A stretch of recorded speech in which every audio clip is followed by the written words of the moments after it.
Hello everyone, I am M.N. Vishwasuraj of class 12 from TKS Metric High Secondary School.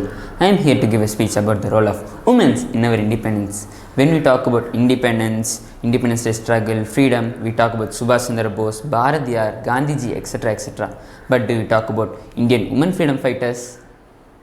We rarely talk about them. This is a big question mark for our society. Let me start my speech with a patriotic fact about an unsung, unknown Indian woman freedom fighter. Her name is Queen. She is an woman commander. When she knows about the Britishers' war godown, in where the Britishers would store their ammunition, guns, weaponry, gunpowder, etc. for their war needs, she lighted herself with fire and blasted the whole godown. This is one of the main sacrifices for our independence. The number of Indian women freedom fighters was low, but they proved that numbers doesn't matter in the case of patriotism and sacrifice. Their bravery and sacrifice came with a hefty price that they had to pay. They faced many dishonors. They had to leave their familiar environment.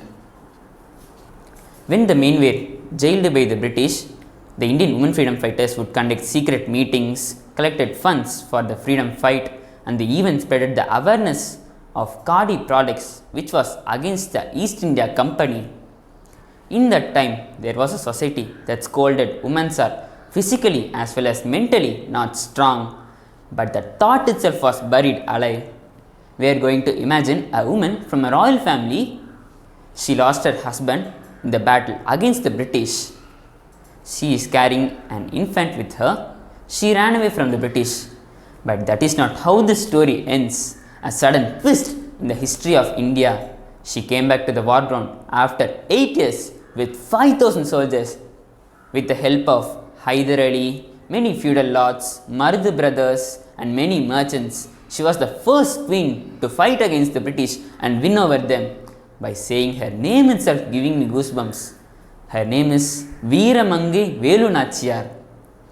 When we talk about Indian women freedom fighters, we should also not forget about Jhansi Rani. Her original name is Rani Lakshmi Bai.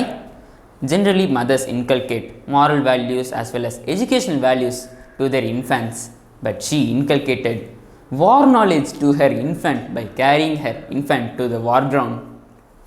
Let me end my speech with a little suggestion for our current societies, girls and women.